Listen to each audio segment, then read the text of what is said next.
It's the N-Wheel Time Car Talk Show just ahead. Well, we're going to talk about the benefits of dyno testing and tuning, you and I. Right. I don't know about them, but we are. We're going to play Pac-Man. We're going to have the upcoming events calendar and this week's auto news headlines just ahead on the N-Wheel Time Car Talk Show. Howdy, along with Mike out of this world, Mars, King Conrad DeLong. We need more Jeff Zekin. I'm Don Armstrong. Glad you could join us today. We had a guest lined up for this segment to talk about dyno tuning, testing, and it's not working out. You're way too nice. Well, I try to be. They haven't showed up yet. They may show up while we're talking about this, and that'll be great. So I've never had the Corvette on a dyno. I've seen some horrible things happen. Oh, yeah. On a dynamometer. Oh, with stuff blow up? Yeah. Or better yet, the car comes untethered and shoots through the wall. Yeah. I've seen those. Those are bad. They're real bad. Or the ones I watch are the diesels. You know, they're rolling coal, and all of a sudden something pops, and everything goes, and people are diving under stuff. Thermal events. They know there's shrapnel coming out afterwards. So, first of all, let's establish how a dynamometer works. Okay. It's a wheel in the floor and that you drive your car on, whether it's front-wheel drive or rear-wheel drive. Or four-wheel drive. There are four-wheel drive dynos. Okay. And it puts a drag on the engine, but it also, when it does that, it also measures torque, horsepower, speed, all of those things. You've hooked into RPMs. You've hooked into the computer of the car, so you can monitor RPM, air-fuel ratio, temperatures, all kinds of stuff. Everything that the computer on the car measures. If you have a computer in the car, if you've got an old school that doesn't have all of that. But there's ways to hook up to the car to gather that information. Right. And so they actually have dyno days. Car clubs will go to somebody that's got a dynamometer, and one by one they'll put their cars on there for usually a minimum fee. Because 30, 40, 50 bucks. Right. As opposed to you just taking it over there and for $100 bucks. For $400 or whatever they want to charge to put it on the dyno. And you hopefully have somebody that knows what they're doing, that can sit in the driver's seat, run it through the gears, and also have a laptop in their lap. They can say, okay, well, we're going to add some more fuel. We're going to take away some fuel. We can adjust the timing. We can all do this in the mapping of the computer that is in the car. Trying to push that horsepower and torque number up within the safe parameters of and find the sweet spot for the motor. Exactly. Yeah. So is it really pushing the horsepower and torque up? Could you move your microphone closer? Oh, absolutely. For performance, or can you say I want more performance or I want more economy? Yeah. More you tell them what you want, and okay. they can tune to it. Yeah. Tune to what you want to do.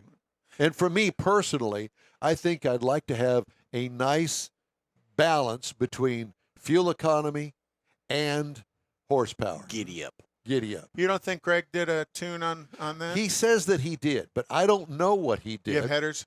No, it does not have headers. Okay, but you do have a cold air intake. I have a cold air intake and a catback exhaust. Okay. And all of that, any change that you make to the car, affects. A tune would affect the output of the car, and a tune could make that, a dynamometer tune could make that change you made, cold air intake, catback exhaust, more effective. So if you put headers on it, now all of a sudden the car flows air better. So headers and an intake and a camshaft, you need to get a tune after you do that, because now you have to adjust the air-fuel mixture to the airflow going through the engine, because the engine's basically an air pump. Air goes in, air comes out, and a loud bang in the middle, that's the power. So you're going to make adjustments to how all of that works in timing and air-fuel ratio to get the maximum output of it. Or in Mike's case, maybe you're looking for fuel economy. When you look at some of these bolt-on tuners, and I'm going to talk maybe diesel more than anything else, on those bolt-on tuners, generally there's a selectable tune that you can go to. You can go to I'm towing, you can go to I want max horsepower, You can go to I want max fuel economy, or you can go to standard. So within that, you can switch the tune around. And on cars, they can do the same thing. Sometimes it's a matter of plugging into the ALDL connector, the diagnostic connector, and swapping tunes in and out of the car for what you're looking to do. You know, the tune you would have to drag race your Corvette would be different than the tune you would have to run at COTA. So there's all those variables involved where you're going to really have to have a good conversation with the guy with the laptop and what he's doing. Yeah. You know, and when you watch NHRA, like at Pro Stock with Erica or any of those Pro Mod guys that run, they're in there adjusting Sportsman. Yeah, Pneumatics, they're yeah. in there adjusting spark.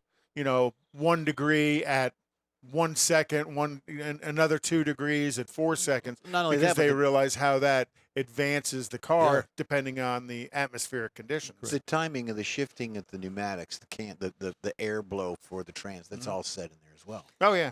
Yeah, I remember a few years ago I was covering an event out at Baytown, and I walked through the starting area, and the guys were sitting in the cars with their laptops, and they were talking to their tuner remotely. Okay, here's what I got. Here's what I'm showing. And they were basically tuning their car as they pulled up into the stage. Let's just use trucks here for a moment, because I know on trucks that most of them anyway, that late models, they have a thing called tow mode. Is it strictly transmission, or does it also change the parameters in the motor when you stick it in the tow mode? Early on, tow mode was strictly transmission. Right, it keep it from Right. going into overdrive. And more recently, they've gone in, and tow mode has an engine component as well as a transmission component to it. And in some of them, it even does engine braking. So the transmission, as you tap the brake as you're going downhill, the transmission's going to downshift so that you've got engine braking going on, as well as the ability to tow more.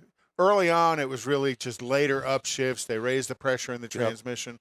But the more recent, I'm going to say more recent, 2015, 17 and up, Right. it's a much more integrated system that is managing the engine performance, timing, air-fuel ratio, and the transmission performance.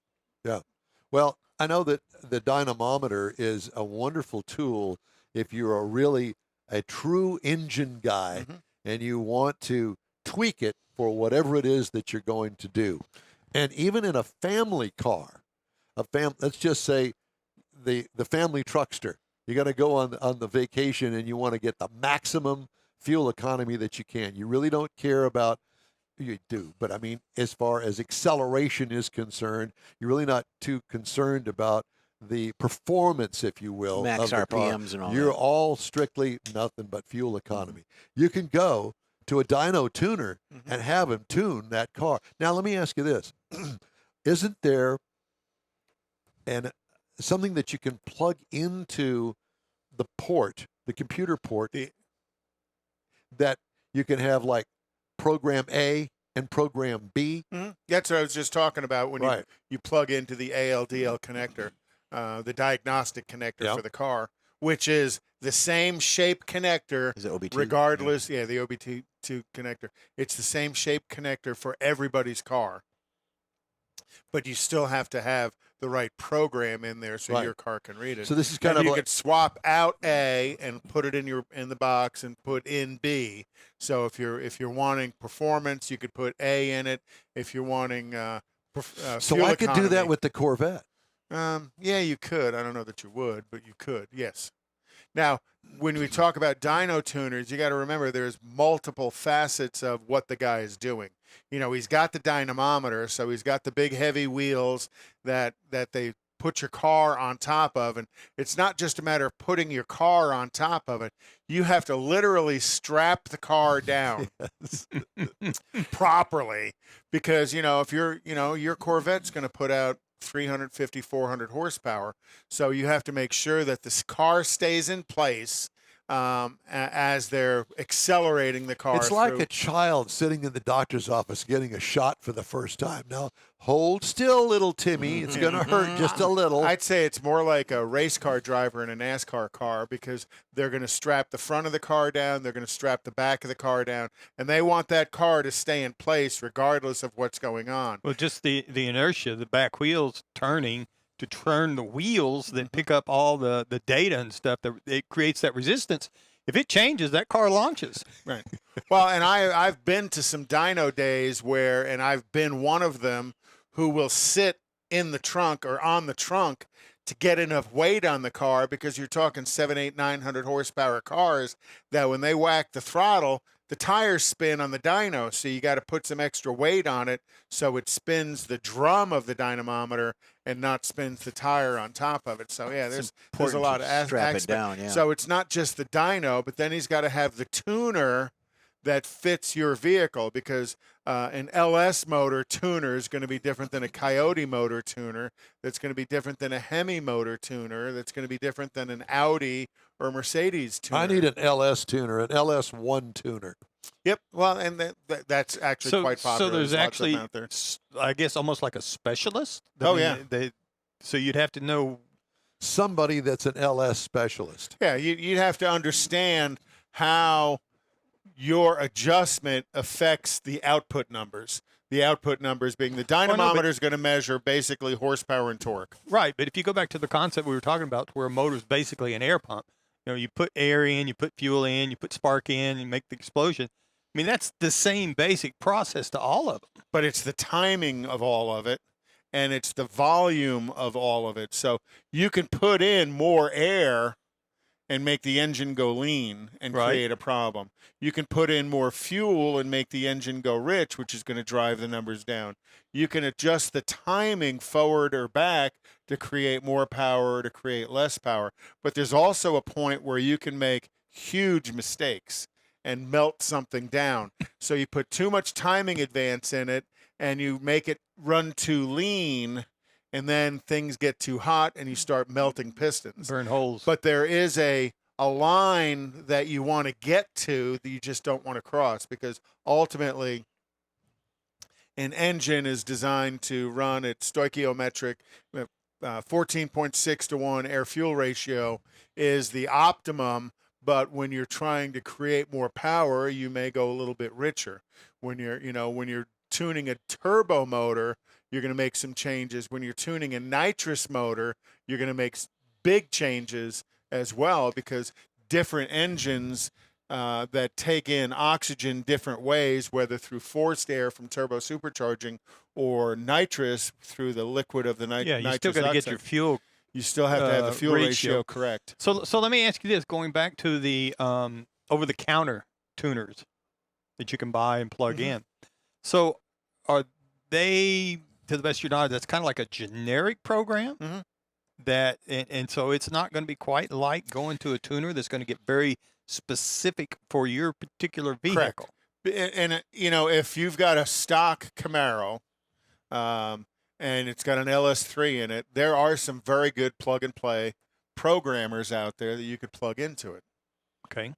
But once you start making adjustments to it, putting cold air intake on it, putting an intake manifold on Then it, it maybe changes. a camshaft, a set of headers, now the plug-and-plays don't work. You have to go to somebody who's going to be able to read the data, the air-fuel mixture, read the timing, read the output, and make those adjustments before and after each dyno call. The plug and play is going to be based on the default specifics of that Correct. engine, Yeah. and you change them, and it's no longer any good. It's like buying the vanilla ice cream. It's a plug and play that they've kind of generic made it for your particular motor, but it's not specific to the weight of my car, the aerodynamics of my car. The Headers, the atmospheric conditions of the day. It's the 50,000-foot view rather than drilling down to the lower. Is there an advantage to Yes. it? Yes. The correct thing, the most Efficient. performance, most Yeah. efficient way is to go to somebody who can tune it. Yeah. But they're going to have a big investment in equipment. Those dynos are a couple of $100,000 a piece, And some of that tuning stuff is $50, $60, $70,000 for the computer and programs. the programmers. That's why I'm thinking $400 or $500 at least. Isn't a bad fee to Well, but the get equipment, more. the knowledge that the tuners learned and got, training, Well, wherever you got it from. It's like I've said before, when you go to a shop, you pay for three things: parts, labor, and knowledge.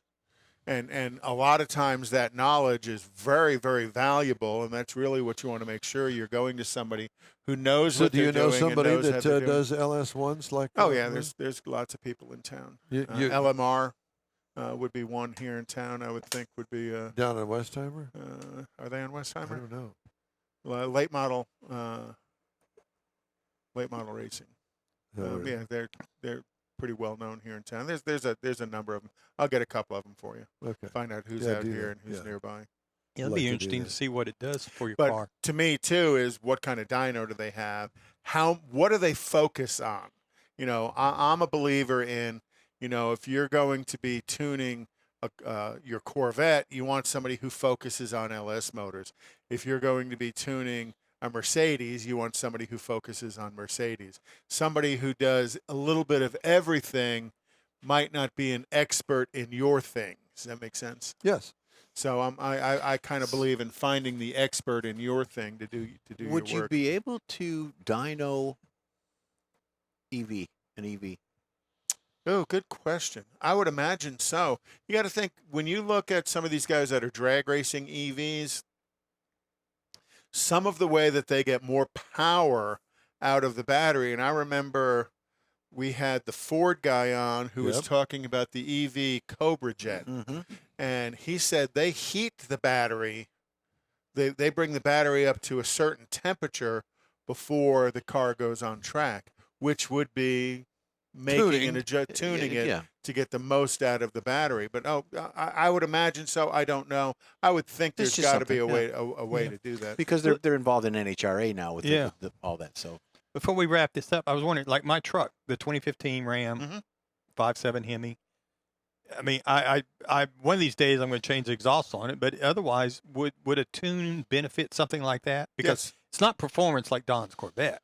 No, but from my perspective of it, your truck is tuned from the factory to do a multitude of things: haul, tow, Right. and to get relatively good gas mileage, which inherently it doesn't.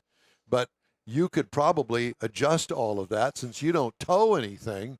Take that aspect of the tune and away. Tune it for fuel economy, but your lead foot would have an effect on that. Well, I understand that, but I would think, just as an outsider looking in, correct me if I'm wrong, you could probably do more service to your motor by having it tuned for fuel mileage, by putting also a Can-N filter on it and maybe some catback exhaust. I'm not familiar with truck exhaust, but to make it flow a little bit better, Mhm. and then tune it for fuel economy, because you don't tow anything nope. and you haul very little. I did for the radio As show. far For as us, yeah, that's but it. as far as that's not really big hauling. No, that's not a You're lot not of weight. hauling a lot of weight. So yeah, again, it's a matter of talking to who's doing the tuning and telling them what your expectations are, so that they can Does do his a have tune. cylinder deactivation? Yeah, I It asked him does. about it before, and he said It does. yes. And you'll see some tuners will turn that off. Well, You and know- I've seen some guys on some of the forums. What they'll do is they'll take it out of the automatic shift and put it into the manual shift when you get into 8th gear, and lock it into that 8th gear, and that it deactivates the Cylinder deactivation process. deactivation. I can't. I mean, it runs better. I can't tell it does anything to gas or fuel economy, but it definitely runs better. What kind of gas mileage do you get in that thing? If I'm driving 13? normally, it'll run 16, 17. It's not bad. And On the highway. Yeah, on the highway. And if I've got the cruise working and I'm taking it easy and trying to, I can get 20. But I got to work at it to do I that. told you when I did the Hot Rod Power Tour, we were all in a great big huge line of cars. I got almost 30 miles per gallon in that Corvette. 30 in the Corvette. I totally believe that with the 6-speed, because you've got 2 overdrive gears. Yep. And along with that is that engine has a lot of torque. You got to remember, go back to what my piece was earlier about Conrad's Corner. was, engines are designed for low RPM, high torque situations for the fuel specific brake horsepower. And that's where you were, because you guys weren't driving fast places. No. You might have had moments of accelerating hard, but that 6-gear cruise set thing, or that 6-gear soft foot, your car loves that. And that's where they get the fuel economy. Yeah, out at of 60 miles an hour, I think it's like 1,500 RPM. It's just idling, it. really. Right. All right, time now for the events calendar, and I know that you have something exciting for us. Well, big exciting thing is 2 weeks from now on June 19th at Tailpipes and Tacos at Loopy Tortillas off of Kingsland. Starts at 8 in the morning. 2 weeks. 2 weeks ago, 2 weeks from now. And tonight is Nifty 50s up in the Woodlands, the Kima Car Meet. And as well as tomorrow night is classic cars at Brazoria County, cruise in at Luby's down in Lake Jackson. Also tonight is the Brookshire Brothers cruise in Montgomery, Texas, and that's just a cruise in. Everything's free. Tonight at 7 p.m. is the Dayton Cruisers Weekly Street Meet out in Dayton, Texas. Tonight at 6 p.m. is the Splendora Car Meet in Splendora on FM 2090 in Splendora. It's going to be easy to find because Splendora is not that big. Tomorrow is the Woodlands Coffee and Cars for a Cause, and we know we have Randy on all the time talking about that, and that's always a good event to go to, and they always draw in some real big cool-looking cars, and that starts at 6:30 a.m. and goes to 10:30 a.m. at Six Pines Drive in the Woodlands. Also tomorrow is Classic Cars and Coffee and Donuts at the Whitehall Cafe in Navasota, Texas. Tomorrow is Cars and Coffee at Noe's Cafe on Spring Stubner. And then right out here at Chrome and Coffee. Chrome and Coffee is tomorrow. Yeah, at the Avalon Diner. Avalon Diner. Yep. Which is basically Highway 90 and 59. Yeah. Mhm. Yep. And so, I'm planning on going, Yeah, me getting up too. in the morning and washing the car. And taking. You going to take Is- the Cadillac? Yeah, probably. Does Well, Craig show up? Absolutely. It's Does his he bring event. different? What does he weather bring? makes Oh time? my gosh. Oh, It depends, because he's brought all of his cars, including the bus. Oh, the has he brought bus, the bus? everything. Yeah. The Ford GT? His daughter brought her new Porsche. Didn't she have a Porsche? Yeah. Brand new Porsche Oh, my God. race car. GT. A 32-point turn to back it in. It was great. Was that? Snaked it in. Yeah. It was great. Anyway. All right. Mr. Mars has a feature for us. I started talking. I keep hearing all these people talk about we're going to go to EVs. We're going to outlaw all the ICE engines, by in 5 years, 10 years, wherever. And I just kind of started wondering, how feasible is that? And we've talked to a lot of guests have talked about the details of it. But I just, at a little bit higher level, I found a few things that I thought were interesting. Like, there are over 1 billion cars in the world right now, estimated. In 2021, there's over 1 billion cars out there. Now, if you look at that, we're making like 70 million cars every year. And if EVs are even 5%, which they're not, then, that's 3.5 million. So the ICE cars are outrunning, just from a production level, like 10 to 1 on the EVs. So they're going to increase. I understand that, but I can't do the statistics. I only got 10 fingers and toes. But, and in No, you 8 don't. years. Right now you got 15. Yeah, I know. And it's I thought you I had thi- 6 toes on your left foot. No, that one's gone. I had to have it off. You said the Buick was going to be totally electric in 2030. Yeah. So that's like 8 years from now. So in 8 years from now, we'll have made 560 million cars Worldwide. worldwide. I have So, to question those numbers. I mean, you're talking It's- like 32 a million lot. EVs. Well, at we sell 5%. generally 17 million here in the United, Here in the United States, States a every year. year. Right. Yeah. Think about that. And that moves up and down. Those are old Right. figures. They're not selling that many now. No, but that's on That, average. that was in 2021. There was a Okay. lot of value out there. It takes a while to pull all these statistics together. So that got me into looking at some other things that were going on. Like, I found out, unbeknownst to me, that the average U.S. driver spends 42 hours per week stuck in traffic. I mean, that's 2 days in a year that you spend in traffic. And Washington, D.C. actually has the worst traffic in that drivers wait 82 hours a year in traffic. So you talk about snarl up there in the government. Well, they it's accomplish there. nothing Exactly. when they get to work, so why should they get to so work they're not early? in a hurry. They do have a lot of roundabouts up there. And I also found out it's estimated that 18% of American drivers know how to drive a manual transmission. Watch out for Paul Pelosi. Meaning 72% can't drive a manual transmission. Katie and I can. Exactly. So But you're both part of that. All four in my family can. Angie Part of can. that 18%. And there's also, it says that there was over 30,000 unique parts in an automobile, which means that 80% of the average car can be recyclable. So 12 million vehicles a year are recycled every year, which makes automotive recycling, the 16th largest industry in the country. Okay, all right. Makes sense. Yeah, but it's one of those things you don't really see a lot. It's there. Well, they got them all hidden behind great big huge Fences. Exactly. But there's a lot of it out there. And it's also estimated that a car spends 95% of its lifetime parked.